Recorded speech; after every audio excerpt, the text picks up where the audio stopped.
This is a brief tutorial on the use of the SLIDE software for slope stability analysis, which we'll be using in our course, and we'll also be using it for the design project. So you open up SLIDE. It's on all of the campus computers, and everyone should have access to it there. And you can see it's a fairly standard Windows layout. Over here we have a viewer of different files here and some other options. We have a basic menu across the top, and we have some icons for some quick changes to our models over here. And you'll notice there's a few different tabs: geometry, loading and support, and surfaces. And in each of those different areas, it changes some of the icons and helps you to lead you through your analysis. The software is set up so that there's actually a couple of different applications connected. The first one allows you to set up your model and the type of analyses and so on that you're going to carry out.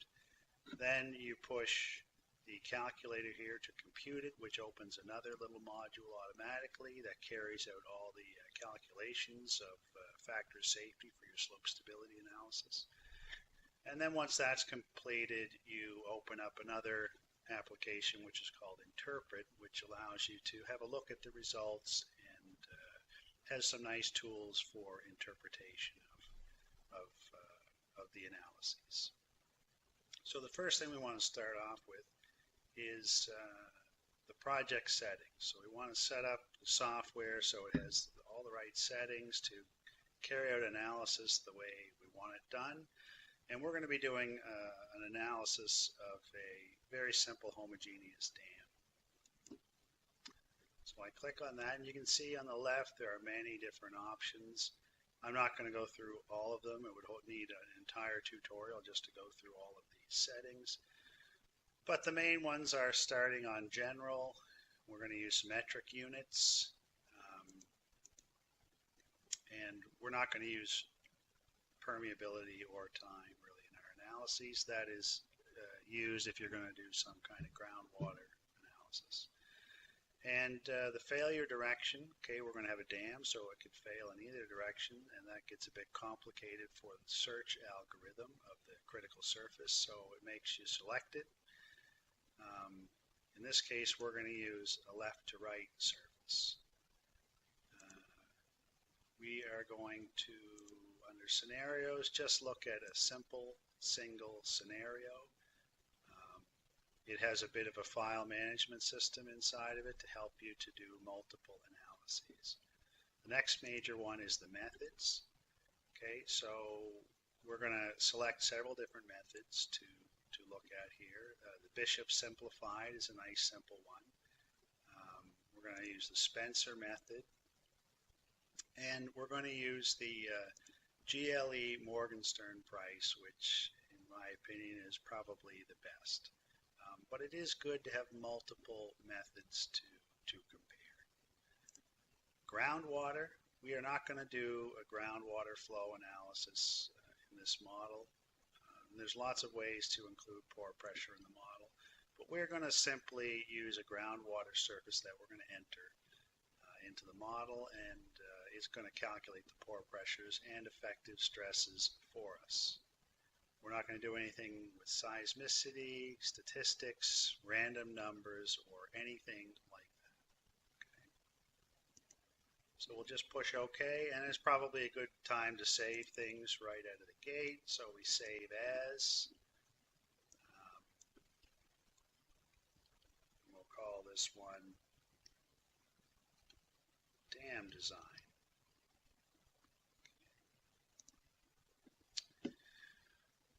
All right, so first off, we're going to enter the exterior boundary of our analysis surface. It's going to be a simple homogeneous dam, which I've laid out the coordinates of before, and once I build it, you'll see it quite clearly. Ideally, you want to put all the vertices in that you're going to need to later add pore pressures or water tables or whatever, but you can always edit and add any of these things later as well. So in the bottom right, you can see there's a little box there where you can enter coordinates if you want to be more precise than to just use the mouse. And we're going to go up here and we're going to add an external boundary. And then I'm going to start entering in my coordinates, which I prepared in advance. A comma, minus 110x and 0 and y.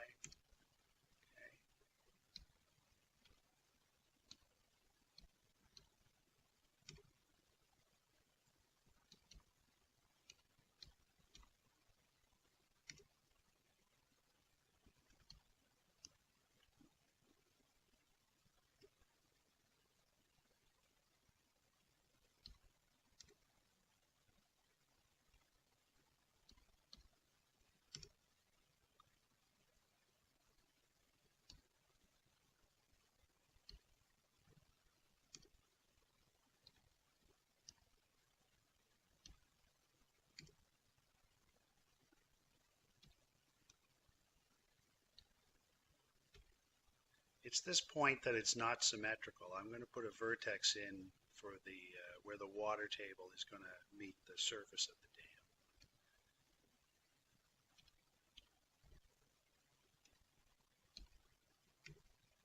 dam. And then you can push C just to close the boundary.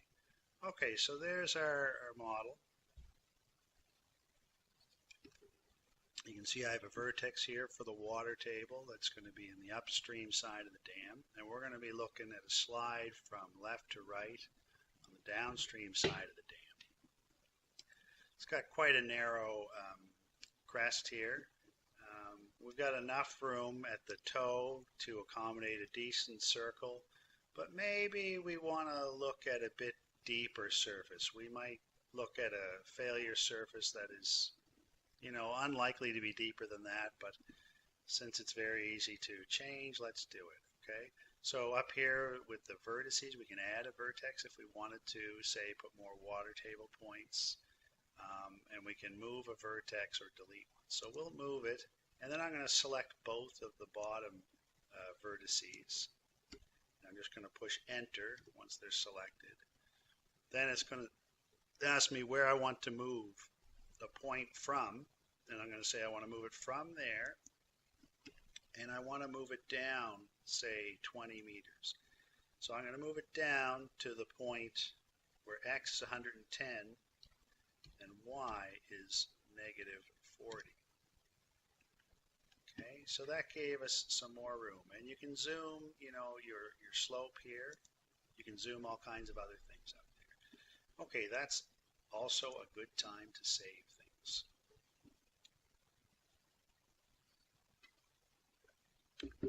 Well, probably now is a good time to enter the material properties. Well, maybe we'll add the water table first. Okay, so we'll add the water table line over here. Okay, and we're going to put the reservoir depth in first. So we'll start at the far left boundary of the model at an elevation of 37. Okay. And then I have a vertex in place I can just snap to it. And it's going to daylight at the toe, but I want it to kind of gradually work its way down there. So I'm actually just going to do it by eye for this demonstration. But of course, when you do your analyses, you want some kind of rationale for the shape of the water table. Okay, preferably some actual field measurements. But if not, maybe some groundwater analyses or other FlowNet information.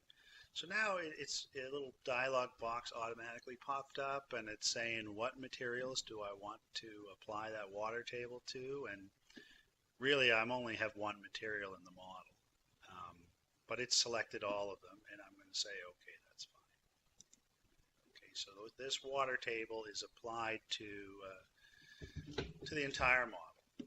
So now I want to look at the material properties. So define the materials.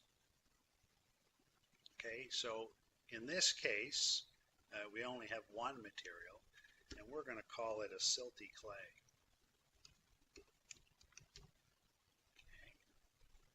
We can select a nice color that we like. Okay, kind of a tan, earthy color. Seems nice on this wintry day. I'm going to have a unit weight of 21 kilonewtons per cubic meter. I'm going to use the Mohr-Coulomb strength model, and I'm going to have a cohesion of 25 kPa and a friction angle of 31 degrees. And again, I'm using the water table down here in the bottom. Okay. Now, if we wanted to have multiple materials in the model, like say a berm or maybe a foundation material, you just select on any of those and then you put them in the model later. However, to have multiple materials like that, you need to have a material boundary built into the model, which is just up in the boundary types. So we can push OK there. I think that's a good time to save it. Okay, there's some nice drawing tools you can see up here that we can use to look at our model. Okay, so we can use a dimension slope. Okay, over here. Okay, we got a 27-degree slope, right? We can put height on it, okay, by clicking on this vertex, one at the toe, and then sliding over the dimensioning. Maybe we want to look at the crest width. Okay, 10-meter crest width. Okay. We can put arrows and all sorts of other things onto the model as well. We can put an XY axis, all kinds of good things. And we can enter some other properties, material properties table. And we can just click right here and the material properties are going to show up on it. Now we only have one material property in this case. If we wanted to put multiple material properties in, okay, we would have to put some kind of material boundary in, and then we'd have to use this Assign Properties tab to assign different properties to different parts of the model. But it's not necessary because we're using the default first parameter. Okay, so let's save that. And our model is basically all set up. And now we want to put a little thought into where the analysis is going to be carried out, where the failure surface is going to be. So I'm going to click on surfaces up here. Okay, and you can select various grids and other ways to constrain the model. One simple one is to move the limits where the slip surface will be searched through. So we can use the crest, the upstream crest, and I'm going to use actually where the water table meets the upstream slope. And also I have another boundary way out here. Okay, so I just push enter, and so it's going to search everywhere in between those. There are other options that you could use. You could specify, say, a 3-point surface in particular. So I got 1 point there, 1 point here, and then 1 at the toe. Okay, you can specifically say you want that analyzed. And you can use a grid search, and you can control the depths of your search within the slope and all kinds of things. I'm going to go under surface options here. Okay, I'm looking for a circular surface. I'm going to use the auto refine search as opposed to searching within a grid of radii up here, or a slope search, which is searching a bunch of circles in the slope. These are basically different ways to select the circles. And the analysis program is going to analyze all of the circles within the region that you specify, and it's going to say what is the lowest.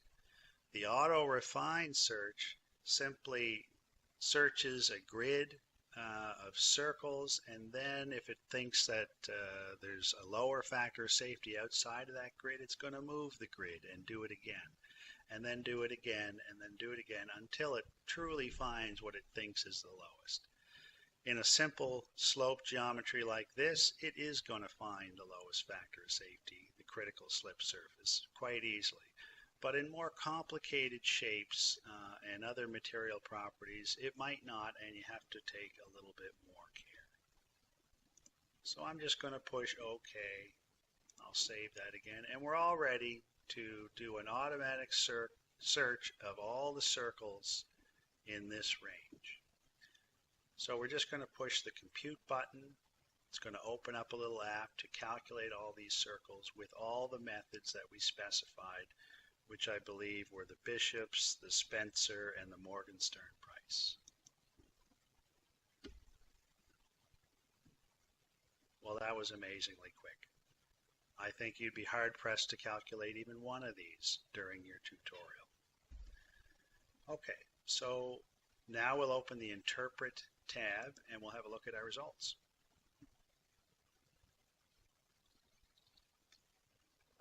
And there you go, there is our critical failure surface, okay, as determined by the Bishop simplified method.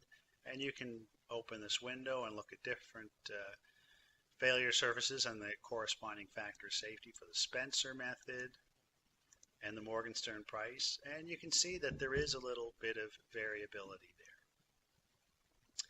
We can look at how many slices are there, okay, and we can hover over each and get different information about the slices. Okay, you can query different slice data, you can look at the forces in them, all kinds of different things about the slices. This is a really nice one, and this is shows contours of the factor of safety for all of the slices that were looked at. I'll turn off the slices so we can see the contours a bit better. Okay, so you can see that we have factors of safety of between about 1 and 1.25 for much of the slope in this critical area here. And then it moves out to closer to 1.5 and even higher just near the surface. And these are the origin of all the circles that were selected by this automated search method. So look how many circles were calculated by this computer method. Okay, so I'm going to turn off the contours. It's a bit confusing. I'm going to plot up again some dimension data, okay, to make this a little bit more helpful to view. Okay, I'll put the slope height again. Okay, put the crest width.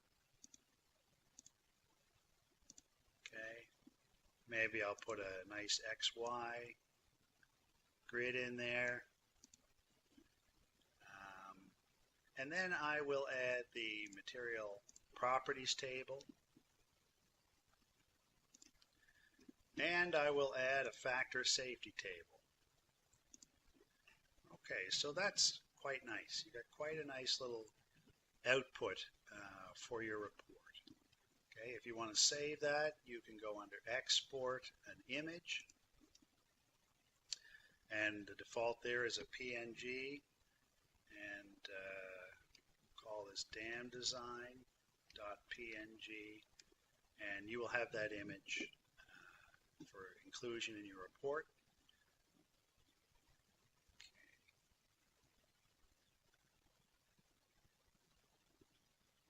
All right, so that is all the key details of the analysis. You can see a summary here. We got the Bishop simplified, Spencer, and Morgenstern price. And the results are all within about 1% of each other. So I think that sums up the use of slide. If you were going to do some design with a certain goal factor safety, make this, for instance, steeper until you got a factor of safety that was, a little flatter until you got a factor of safety that was more appropriate. You would just go and move this vertex in the analysis